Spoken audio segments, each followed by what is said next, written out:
When HTC came up with the One M7 in 2013, people literally went crazy for it. Its demand shot up so much that HTC had to delay its release in the USA and other important emerging markets. However, it had a few weaknesses: a big body for a 4.7-inch smartphone and a mediocre camera in the name of ultra pixels. And these weaknesses haunted HTC for the next couple of years, with One M8 and M9 failed to make any impact, rather tasted dust with a very average consumer response. And now the upcoming HTC 10 is what the company is thinking will fuel the recovery.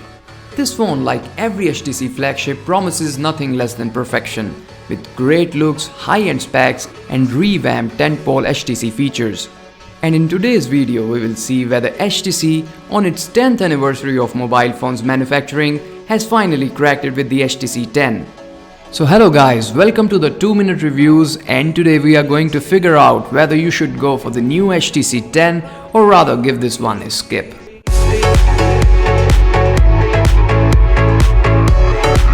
Now the first thing that we are going to talk about is the design. HTC M8 and 9 were huge phones to hold, especially keeping in mind that they had a not so big 5-inch displays. So HTC this time has dropped the front-facing speakers, the phone's side bezel seems to have been trimmed down a bit, and the company has dropped its word mark from the bottom of the device. This has made it look far more compact. HTC 10 extends the design of the HTC One M9 with some very classy tweaks, making this phone, for me at least, the best looking phone of 2016 so far. It's good to see HTC not going the glass way to make its phone classy. This phone has been made entirely of metal, which feels amazing in the hands.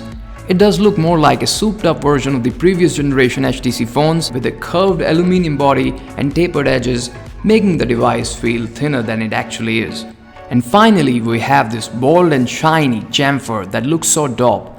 It, according to me, is the best design feature of this phone and definitely a head turner. It is shiny that goes very well with the overall matte black finish.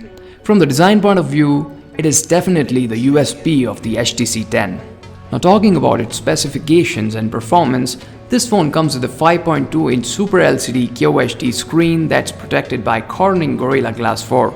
It has a powerful 2.2 GHz Snapdragon 820 processor, an Adreno 530 GPU, 4GB RAM, and comes in 32 and 64GB internal storage options.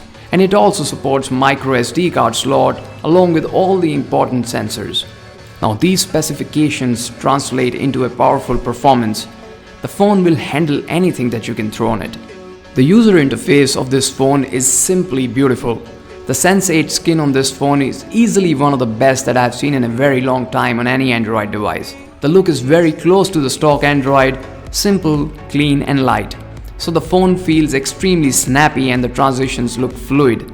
As plain as Sense is, it still manages to look incredibly beautiful and polished. Now the battery life on this phone is decent enough but not great. Its 3000 mAh battery would still easily last you a day of medium to heavy usage. However, the phone supports Qualcomm Quick Charging 3.0 that charges the phone in just over an hour. And finally, this phone gets a good enough camera. The weak link of the previous generation HTC flagships was the camera. And HTC this time wanted to turn things around, and that is why you get a 12 megapixel shooter with f1.8 aperture, dual LED flash, laser autofocus and optical image stabilization. On paper, all of this looks very promising, and with HTC itself calling it the world-class camera, you would expect something exceptional. And it is very good, have no doubts about it.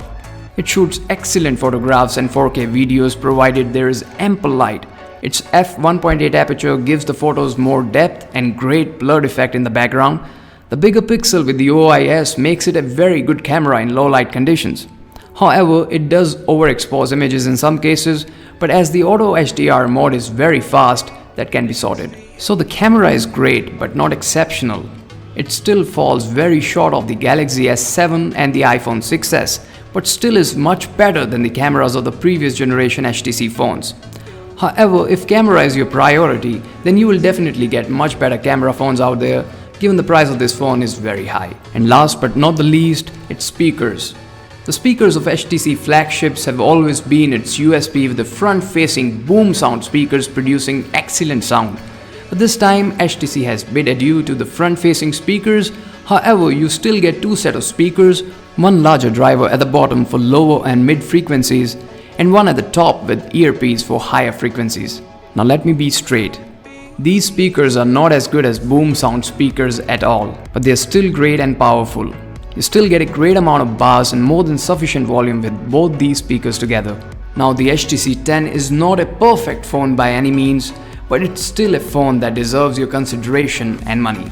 It's an incredibly good Android smartphone that has a lethal combination of great premium looks, powerful performance, and clean and beautiful user interface. It's probably the closest competitor the Samsung Galaxy S7 has right now. But once again, it's the pricing that would come in the way of the HTC 10 becoming a big hit. At $690 in USA, it's fairly expensive and one has to see whether people will accept it at that price or not. So that's all for this video, guys. Do hit the like button if you like it, share it with your friends, subscribe to the YouTube channel if you want to watch more such videos. Until we meet again.